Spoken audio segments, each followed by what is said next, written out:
Good evening and welcome.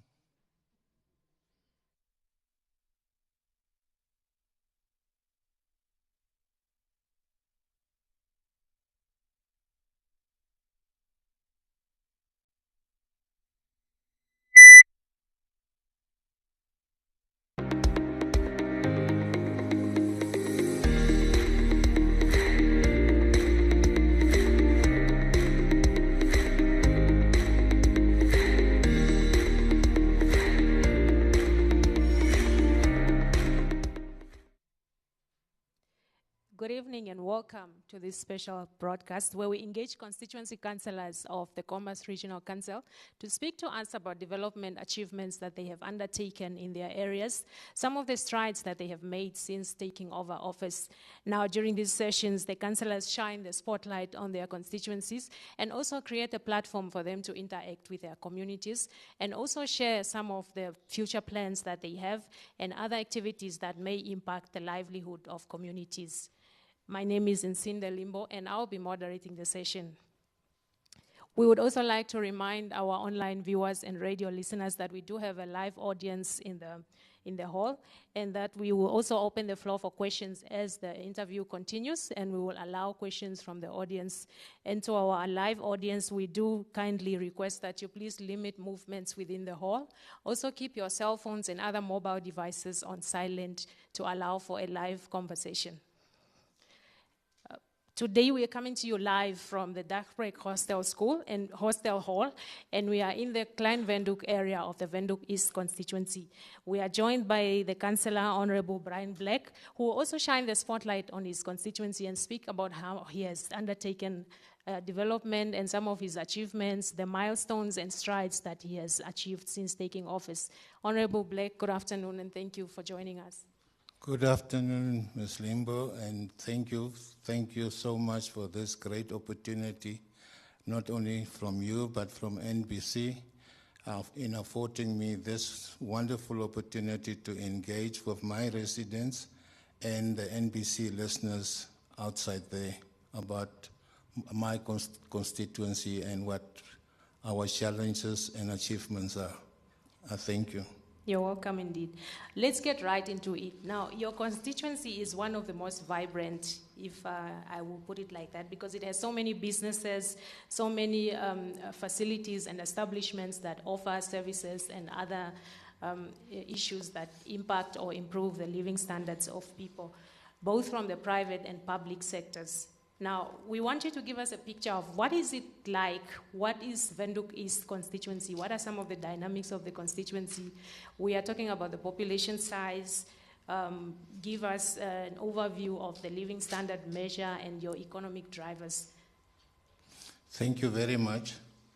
Windhoek East covers an area of 219 square kilometers. And it includes suburbs such as Ouwersbleek, Aspenplatz, Avers, Eros, Klein Windhoek, Kleine Cooper, Ludwigsdorp, Luxury Hill, Olympia, and Suiterhof. We are also the host constituency of Parliament. We are the host constituency of the CDB area of the city. We are the host constituency of State House. We are the host constituency of the national headquarters of the Namibian Police Force. We are the host constituency of the Khomas head office, police head office. We're the host constituency of basically Klein Windhoek police station as well. And many other exciting things are happening right here within our constituency. Now, having painted the picture of the population size, how would you say this population influences the business dynamics in the area and ultimately improving the living standard? What would you say, how would you classify the living standard measure in the area of Okay, just to come to the population size, as I have not touched on that one yet. According to the census of 2011, our population was 22,712. The latest census of 2023 shows that our population have grown from that 22,712 to 30,054. So as you can imagine, that come also with some major challenges by itself. How does that influence the business dynamics? How is the population size relating to the business dynamics of the establishments in the area? Yeah, the population size, of course, do influence the business dynamics, but it's not only, our business doesn't only come from the residents of the constituency. If you get up early in the morning from 6 o'clock onwards and you go and stand at the intersection from the various other constituency leading into our constituency, because that's the hub where employment is created, you will see thousands and thousands of vehicles struggling or making an attempt to get into our city. So it creates, our constituency create employment for lots of Namibians. Now, as a constituency, what is your budgetary allocation and how is this allocated in terms, how is it distributed in terms of the priority areas? What would you say informs the areas that you focus on once you get the budget? I'm not too sure whether you really want to know our budgetary allocation and whether how much honest I have to be, but I can assure you that as a constituency councillor, I'm not happy with our budget allocation, because we are perceived as the affluent constituency.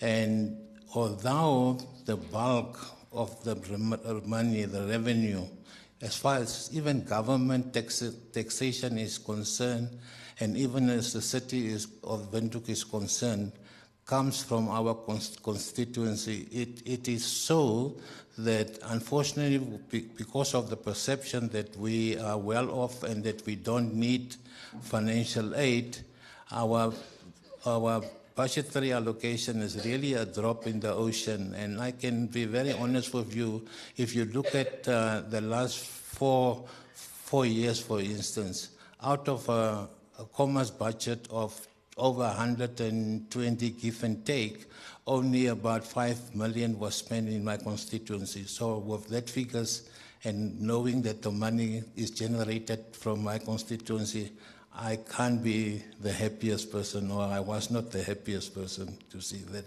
happening. Okay, maybe I should ask you, what did you do with the mere 5 million, if it's not enough? Or what did it do, or what could it not do? Yeah, what I have done with the bulk of the 5 million was supporting government schools. Government schools in our constituency has been very, very, very, very neglected. And it is not only government school, it's all government building structures in our city. It actually devalues the values of our homes, houses, because of the neglect. So the bulk of the money that I receive, I spend in assisting schools such as Centaurus School. I went there with members of my staff, and I made a video which at one stage I was tempted to circulate it to government so that they can see themselves the type of neglect. But then I said to myself, Brian, this is not leadership. Keep it for yourself and see what you can do for Centaurus, for instance. We supported Centaurus with 250 desks, school desk. We supported them with 250 chairs. We have supported them with 92 mattresses, and also with school uniform for the more vulnerable learners in the school. So basically, as the bulk of our money went towards supporting the school. The only money that was really supported for the benefit of the community of Windhoek East was the money that we which we spent to build a 3 prefabricated office block for the Klein Windhoek police station, which is a huge relief for that, because there was a great need and there was no privacy for victims of crime to lay their evidence in privacy. So we spent money to build that. So this was quite an achievement. Then my biggest other disappointment, the only other minor project which was for the benefit of this neighborhood, was the money that was allocated to build the aquaponic facility at Dagbreek School. And unfortunately, because due to government procurement policies, which is based on BEE and which I don't support, that project took 3 years to complete and is still not completed. Now, when it comes to development, there isn't always a one-size-fits-all approach. You can't really take a blanket approach and apply it everywhere in all corners of this country. So I want to talk to you about the areas that you think would have received priority, apart from the ones that you have mentioned. Let's talk about infrastructure, for example, telecommunications, things in that area. What would you think are your most pressing needs? The most pressing need for my residents right now is, let me start with safety and security. Safety and security is key. We pay high taxes. You know, that I can tell you honestly, those suburbs that I've mentioned, and average rates and tax of those suburbs that I've mentioned is anything between 2.5 thousand to 4,000 rates and tax per month. So in addition to that, the members of my community is forced to spend other thousands of dollars just to protect themselves. This area where we would like to see improvement. And in addition to that, we believe that the city of Windhoek does not always go hand in hand with us in beautifying our city the way it used to be. Our city at times is really neglected, and we don't feel always proud of our city because we have broken pavements that doesn't get repaired. After the raining season and before the raining season, invaded grass, sometimes it is at that height, it doesn't get cut. Those issues, those are the issues that we would like to see happening.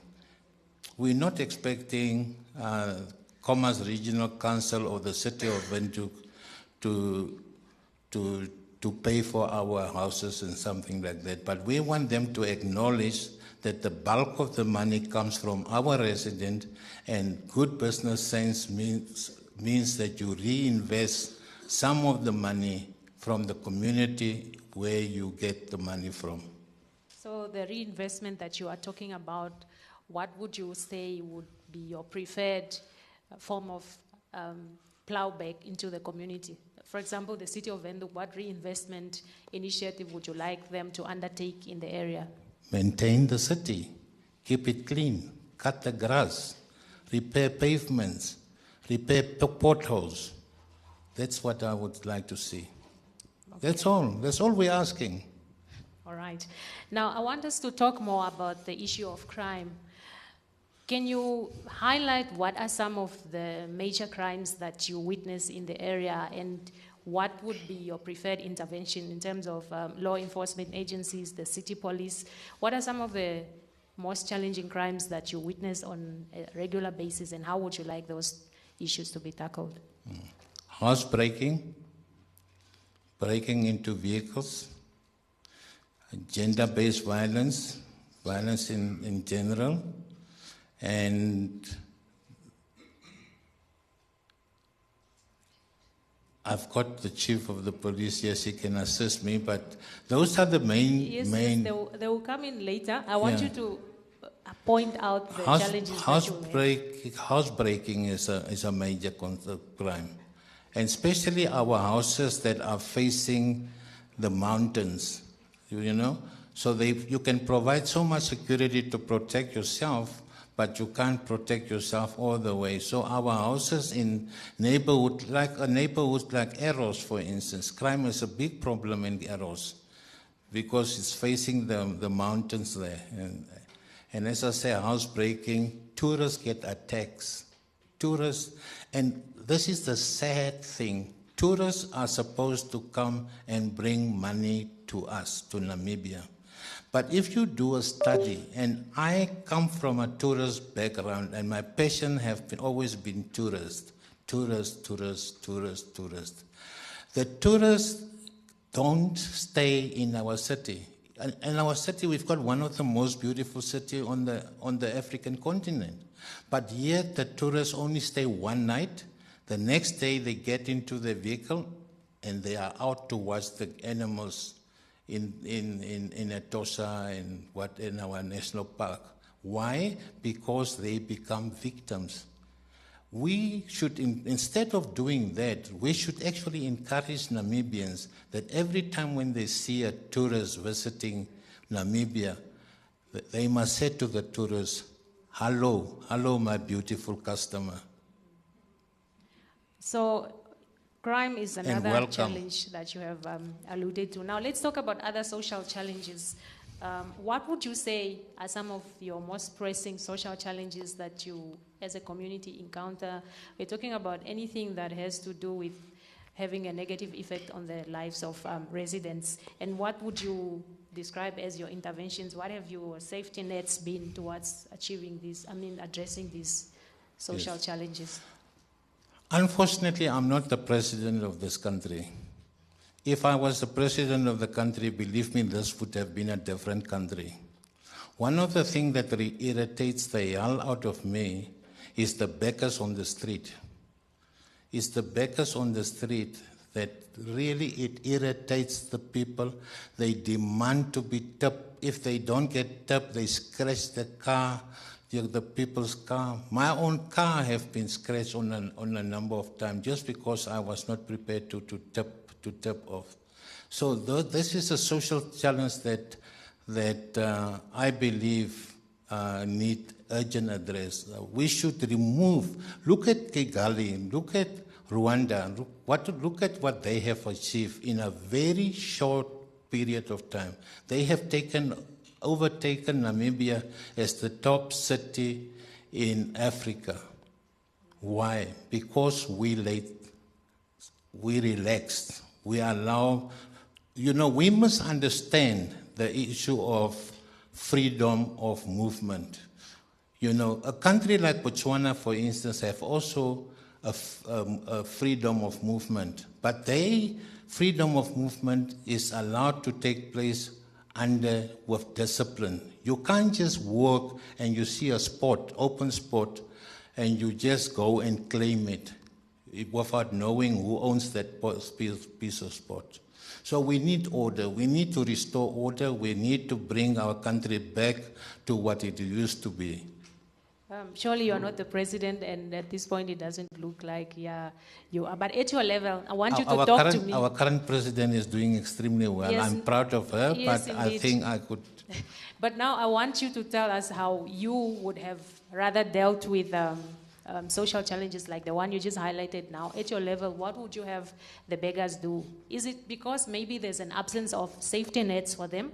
That's why they are roaming the streets? What would you have done? If I was president, I would allow that... Even if you're not the president, at your level now. At my level, yes. Now, as we speak, at this point in time, what would you suggest should be done?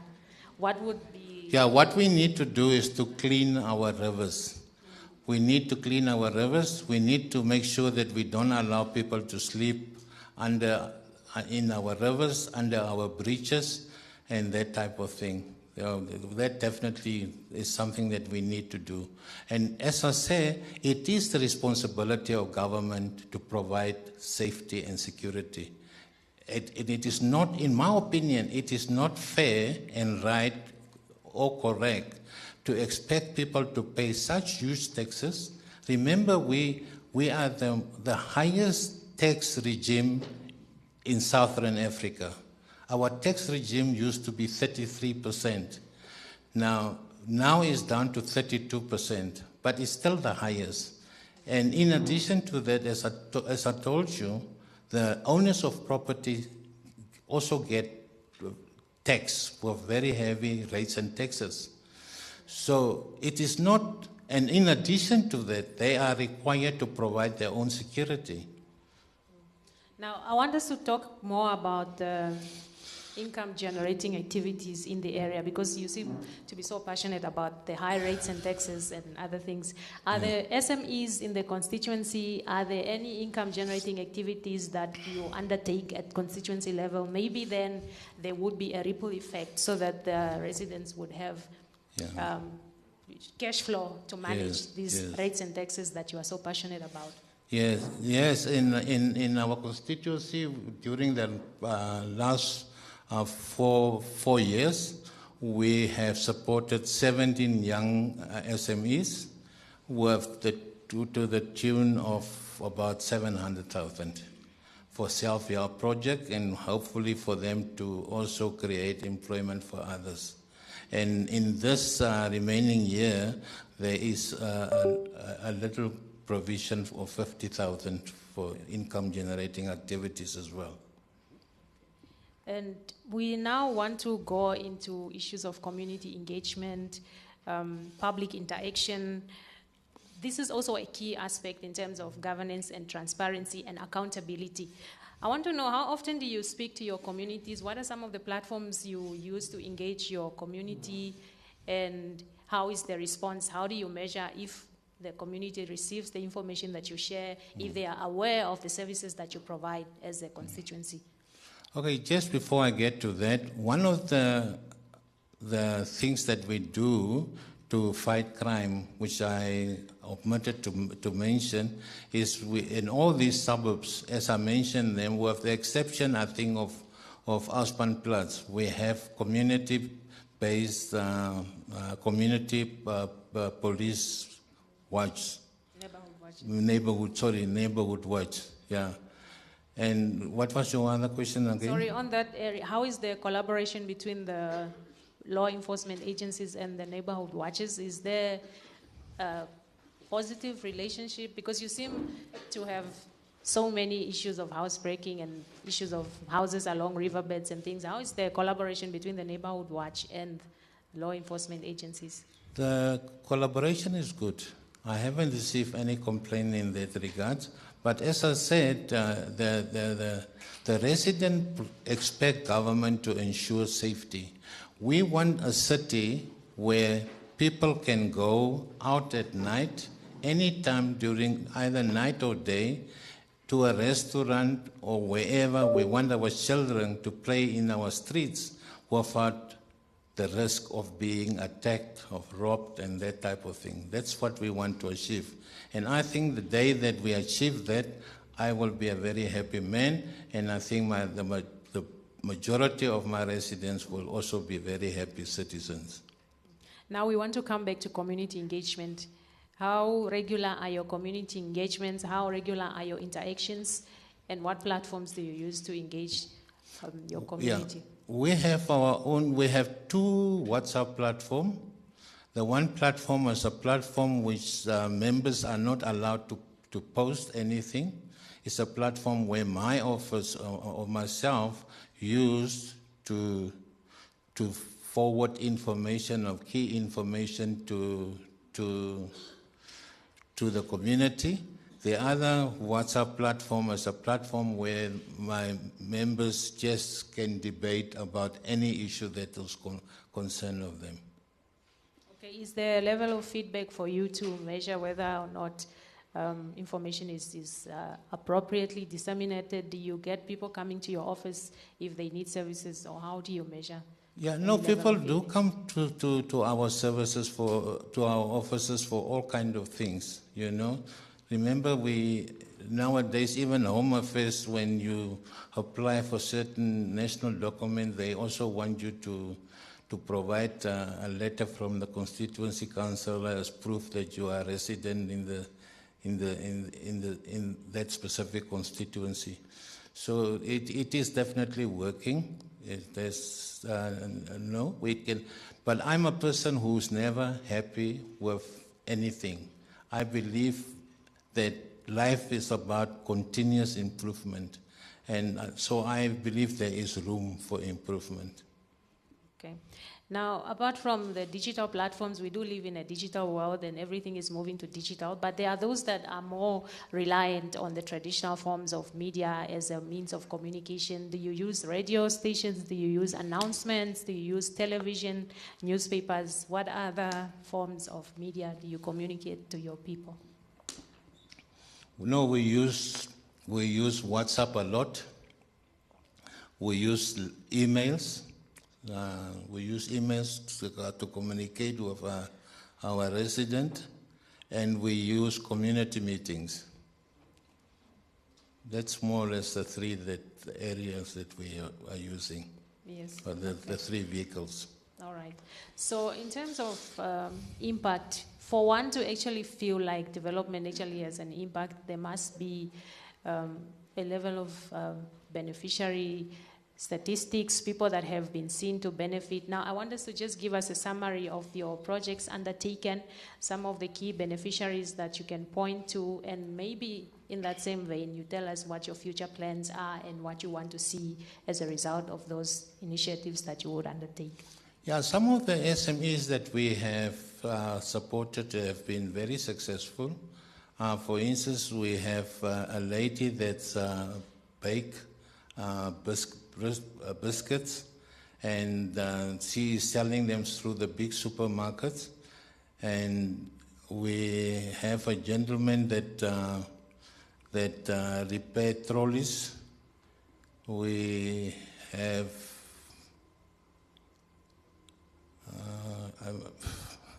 you know, with old age, you sometimes forget that.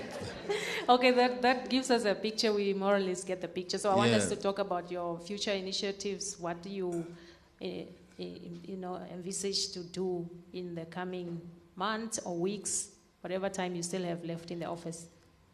Yeah, what we have a few projects that we still remain unfinished. One of them, which is a passionate school that's doing extremely well, is Eros Primary School. Now, for Eros Primary School, the government built classrooms for pre-primes. But now remember, these pre-prime learners, they are young. They can't share the same toilet facility with the bigger people and in a different block. So government didn't build a ablution facility for them. So we are planning to build, or we are busy, Khomas Regional Council have already approved that we build for them ablution facilities.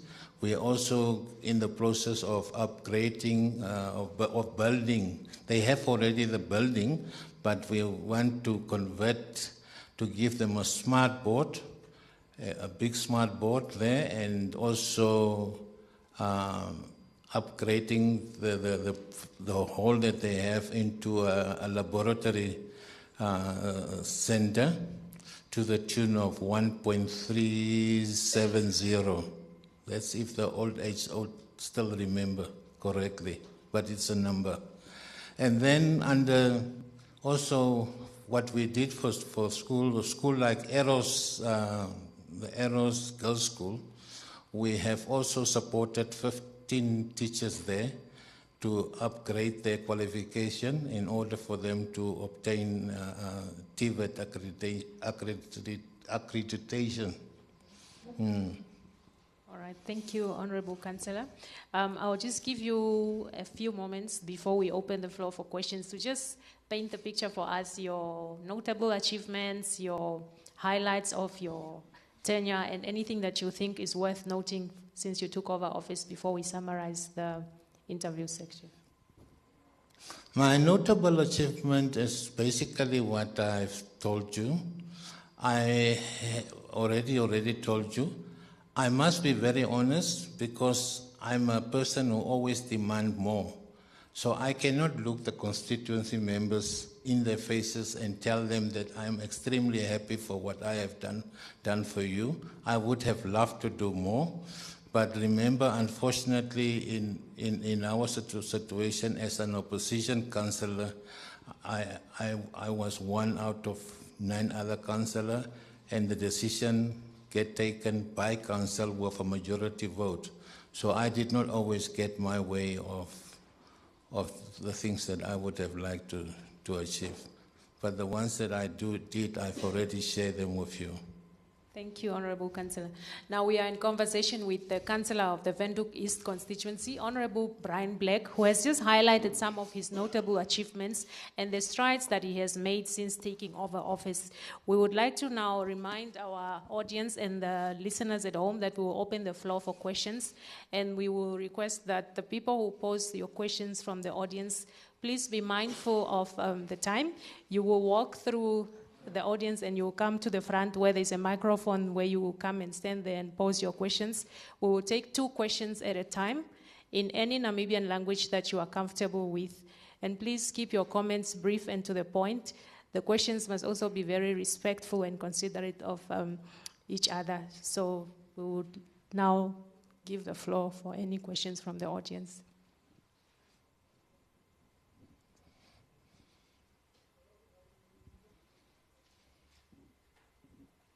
It seems the Honorable Councillor is very lucky. He spoke about everything clearly and there are no questions from the audience.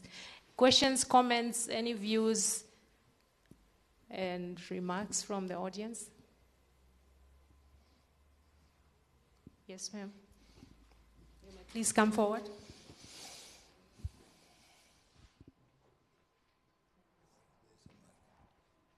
Good afternoon, Honourable Councillor. I just want to find out if there's a solution for the noise coming from Independence Stadium, if there's events. I know there's a time limit from 10 o'clock, but I don't know if it only applies to the schools or the private businesses and not to Independence Stadium. My second question is, nearly every week there is a water interruption and without any notice. Is it possible that they can warn us? Thank you. Thank you, ma'am. Any other question before we allow the Honorable Councillor to respond?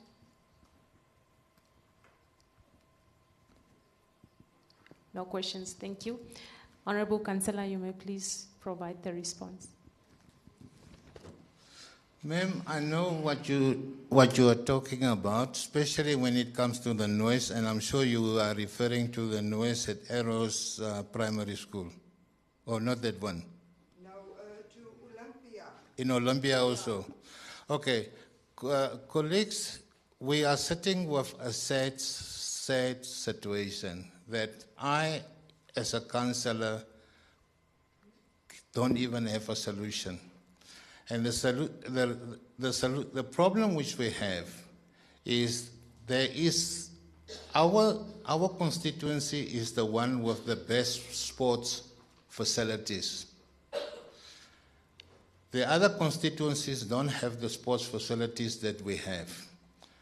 Now, government underfund schools. And the schools' only way of raising funds is to rent out their sports fields over weekend.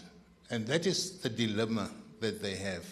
I've tried to intervene in certain cases, but when the school tells me what their dilemmas are, I also have to listen to the school. So we need to strike a best solution going forward. The advice that I have, unfortunately for those of you who are already having houses near sports field, there's not much you can do other than maybe consider selling your house and move. It's sad, but it is the reality, because the sports activity will always take place. And the advice is that when you're looking for a house to buy, make 100% sure that you don't buy a house near a sports field. I'm sorry that I cannot provide a solution to your problem, because I know it is a problem. At Eros Primary School, they phone me almost every weekend. But the school said, Mr. Councillor, we have to make a living. We have to raise additional funds. Government underfund us. We have to rent out our sporting facility. The other question that was made, yes, this is one of the things that I have left out. The water interruption of the city, and not only the water interruption without proper notice, but the fact that when there is a leak and the leak gets reported to the city, sometimes it takes 2 to 3 days before the leak is repaired, is fixed. And that is bad, because that creates to us as residents the impression that the city say they don't have money, but they can waste water running like that. So I constantly now I have the email of the CEO of the city of Windhoek. So whenever something like that gets brought up on our WhatsApp platform, I usually would forward it to the CRO. I traveled recently with the CRO, and he was telling me, Honorable Black, if I don't hear anything from you, I get worried. So I agree with you, ma'am. The city can do better. Definitely, I support you. Thank you, Honorable Councillor. We'll ask for another round of questions if there are any from the audience. Harold. Yes, sir, you may please come forward to the microphone in front. I was listening to the radio. I couldn't find the place, but now I'm here. You are here. Okay, good afternoon, everybody. Harald Schütt is my name.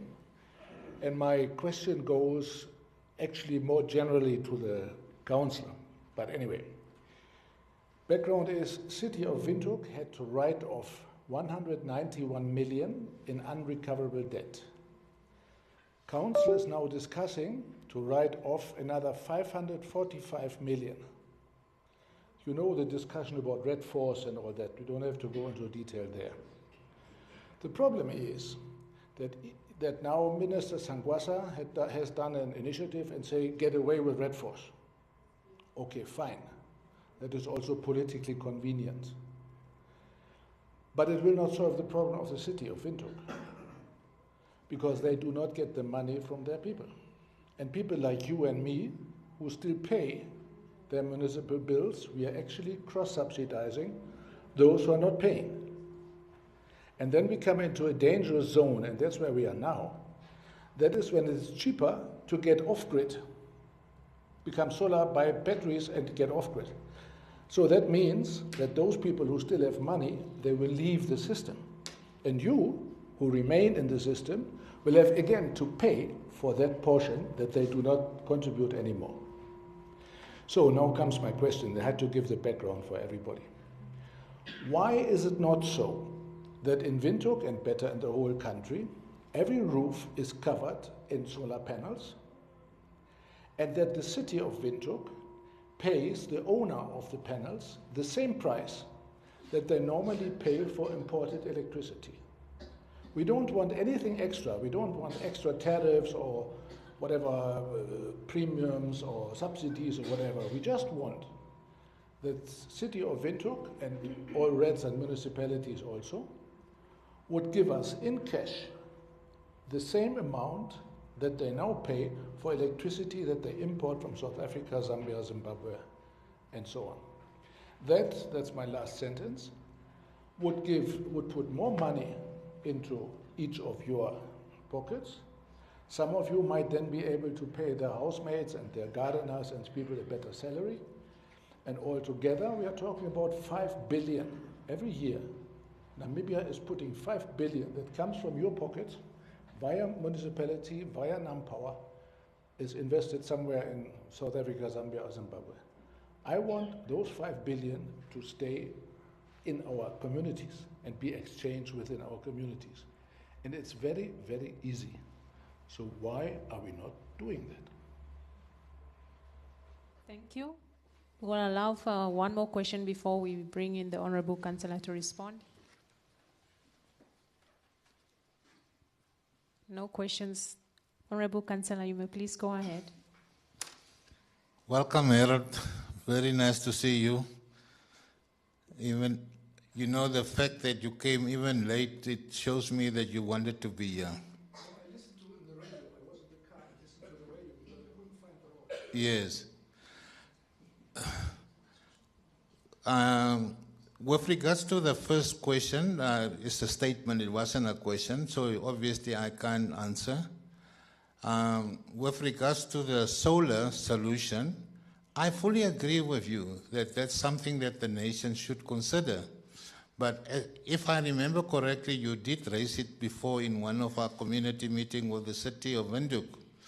And they didn't provide an answer, and I don't think they will provide you an answer. Obviously, it's not good for NemPower, or they think it's not good for NemPower. Maybe, that's all I can think. But it's a good solution. I have a very similar problem at my small holding where I put solar, and NemPower was blocking me from, what do you call it, if you reset the power from the off-grid. And then they recommended the net metering solution for me. Now my power, where I used to pay 1,000 per month, now I'm back to, after having spent more than 600,000-700,000 on the system, I'm back still paying now 7,000 to 10,000 a month on NemPower's bill. But it's one of the problems of our country that it will take time. And it will require people like you who are passionate in pursuing that for things to change. I hope I've answered you. Thank you, Honorable Councillor. Any other questions from the audience?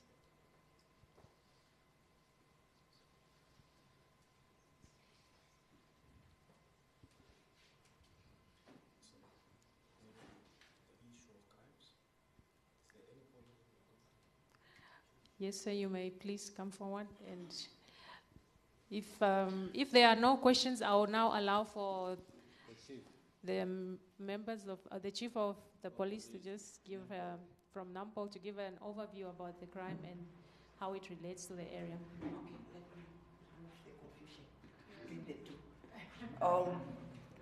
Good evening, everybody. This is Senior Inspector Shipandeni. I am Chief Inspector Kuyendani. I am the Station Commander of Klein Windhoek Police Station. And this is a norm of the police. Not everybody is here to speak on the microphone. There are certain things that are allowed to be spoken to, and then certain things that are not allowed to be spoken to. So he is the spokesperson of the Namibian Police Force. He will speak on behalf of the Namibian Police Force. Okay. Clarity, ma'am.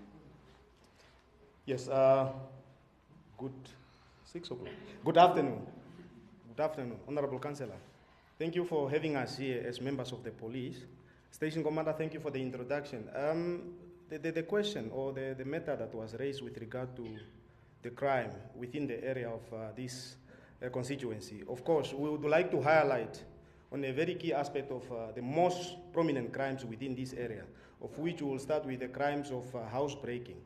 The prominent crimes: housebreaking, robbery, theft out of motor vehicles, and of course, fraud. It's one of the very common crimes that we can state that within our crime records at the station level, these are the crimes that are mostly reported at this particular constituency. Now, that being said, obviously, we are not saying when the crimes are being reported within a constituency or within a locality, it doesn't mean that it's out of control. And I think we are all locals of Windhoek, we can testify. I mean, news comes where crimes are committed, but we are saying in this constituency specifically, it's under control. In as much as crime is happening, we have to accept. Crime is happening, and those specific crimes are the most common one, but we are not saying it's out of hand. Obviously, whenever they are reported, they are investigated, and we also have success in that regard of crimes that are reported and obviously investigated and matter forwarded to court, and the process take its own course.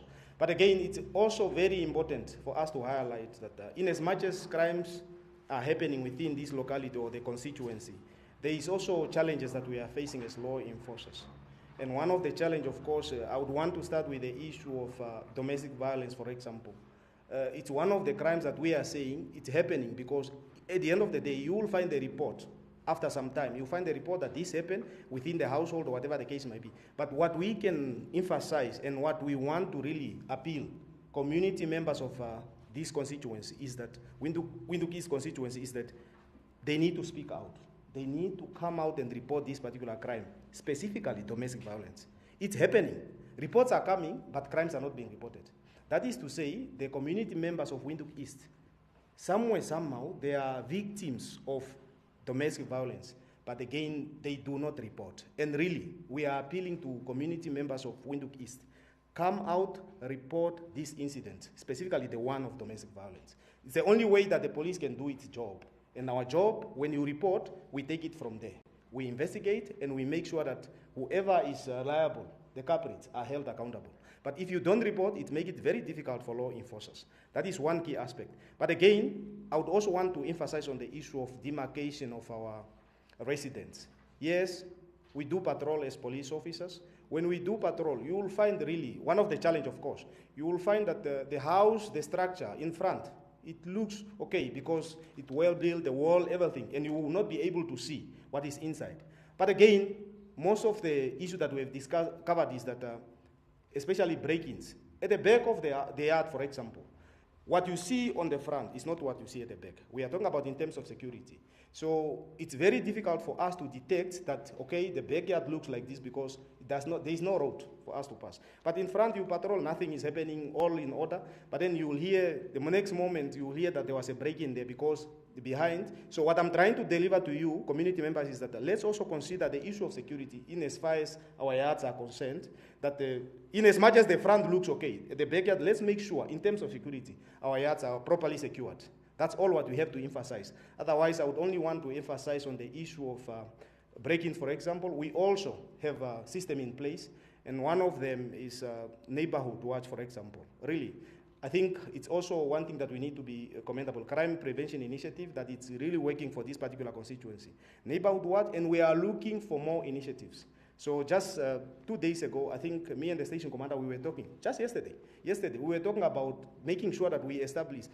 We have security companies within this area. It's one of the key aspects that we have discovered. So what we want again to, on top of other crime prevention that are in place, we want to create a joint crime prevention initiative for different security companies. So that is a topic for another day, but we are just saying that we are not stopping to plan with regard to fighting crimes. So we are trying, and obviously with the coordination and cooperation and the collaboration with the office of the council, of course, I think we are going to fight crime to the core, and we want to make sure that at least the community is safe, because that is our mandate. Thank you so much. Thank you very much, Sam. Honorable Councillor, would you like to say something? Or should we take another round of questions? Yeah. No, Any other questions from the audience? No questions, then I will allow the Honorable Councillor to just give your concluding remarks before we close the session.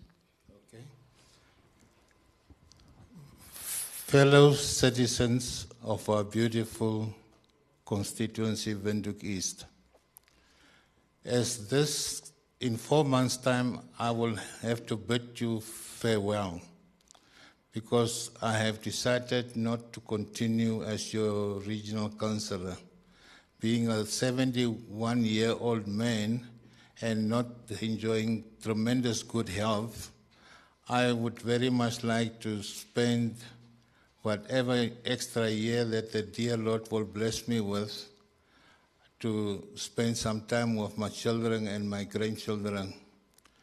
So I want to use this opportunity to thank all the residents of Windhoek East for their trust in me, to thank the members of my CDC because I didn't work in isolation, who have decided on the type of project to be funded.